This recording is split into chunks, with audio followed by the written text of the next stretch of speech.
as women, and particularly as mums, we are really good at giving.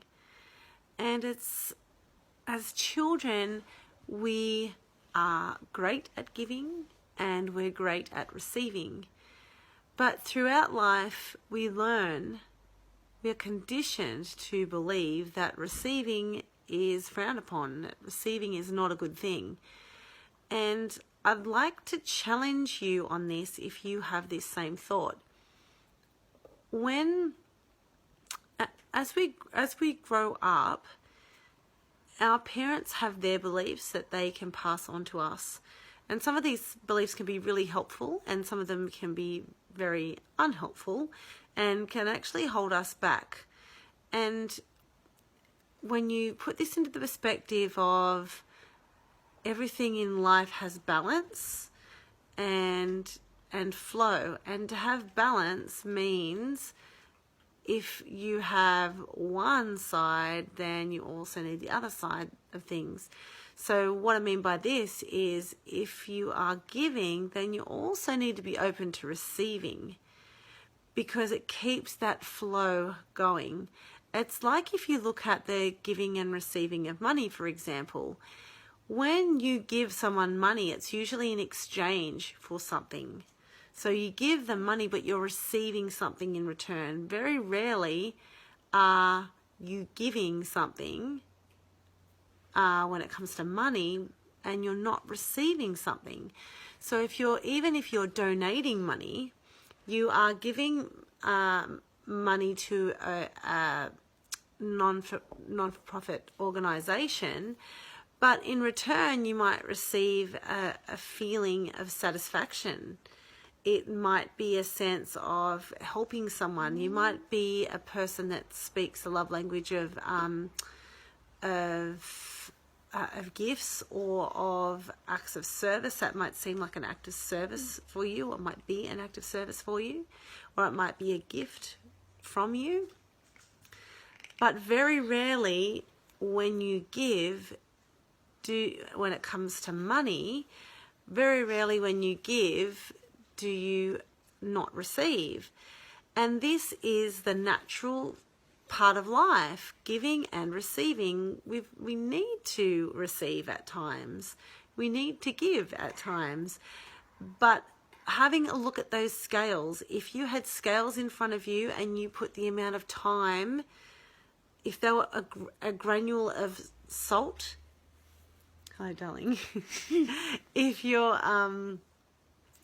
your time was a grain of salt on a scale, and that was something that you give, and then if you put on the other scales something that you receive measured in a grain of salt, then I'd like you to look honestly at how those scales weigh up. Are they balanced? Is there the same amount of receiving as there is giving? Because I would guess that it would be unbalanced. So I encourage you to look at where in life are you giving more than you're receiving?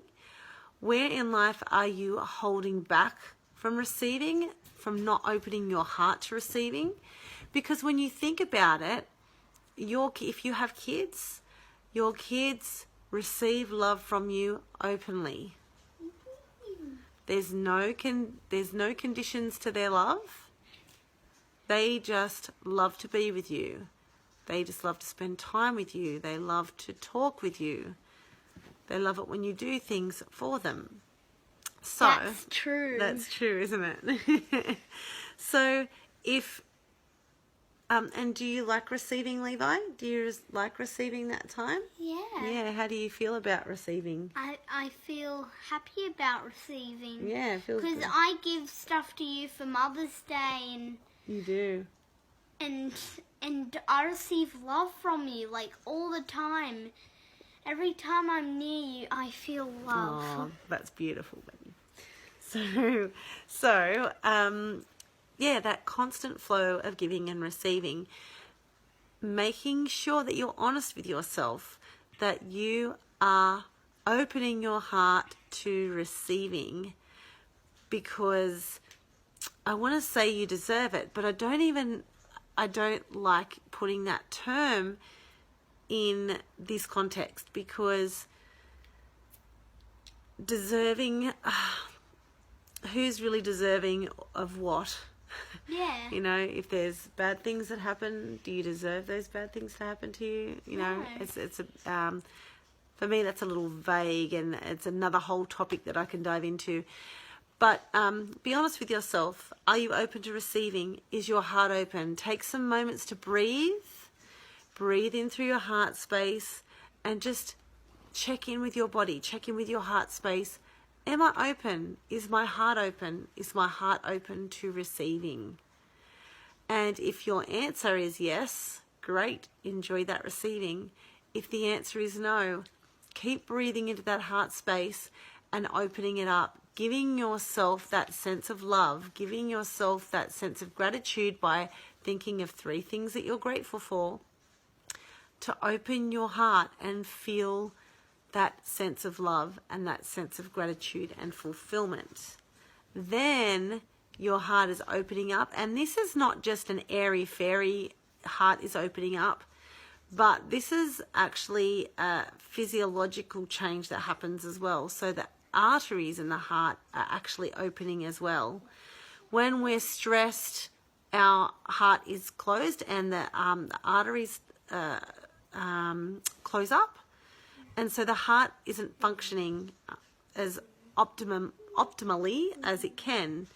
Where when our heart is open and we're feeling love and gratitude, we don't have that stress. It's a complete opposite. Hello, Elizabeth. Are you sure she likes that? Oh, darling girl. When your heart, the arteries are open, the valves are open in the heart, then it pumps better, and then you've got more oxygen in the bloodstream, and then you're healthier, right? It has effects on your immune system. So you probably haven't really thought about this on such a deep level. Maybe you have, but receiving will create a physiological response, and that the lack of receiving, that closing up of the heart, that closing up of allowing yourself to receive, actually causes stress on the body. And when it causes stress on the body, it's affecting the heart, because then the heart isn't able to pump as well. It's not functioning as well as it could. And you could die. It's not good for the health. So I hope this really helps you. Hope this gives you something else to think about. And let me know how you go with that breathing. We've done that breathing before, haven't we? Yeah. When we breathe through our heart space. Does it work for you? Does it work for you? Yeah, I just think of it like red stuff going through my heart, and when I breathe out, all the stuff goes out. Ah. In, it comes in, and out, it goes out. Very good. And how do you feel after you've done it? I feel more happy and relaxed. Yeah, feel more happy and relaxed. So if you want to feel more happy and relaxed, receive. Allow yourself to receive. Be open to receiving. Do you want to say goodbye?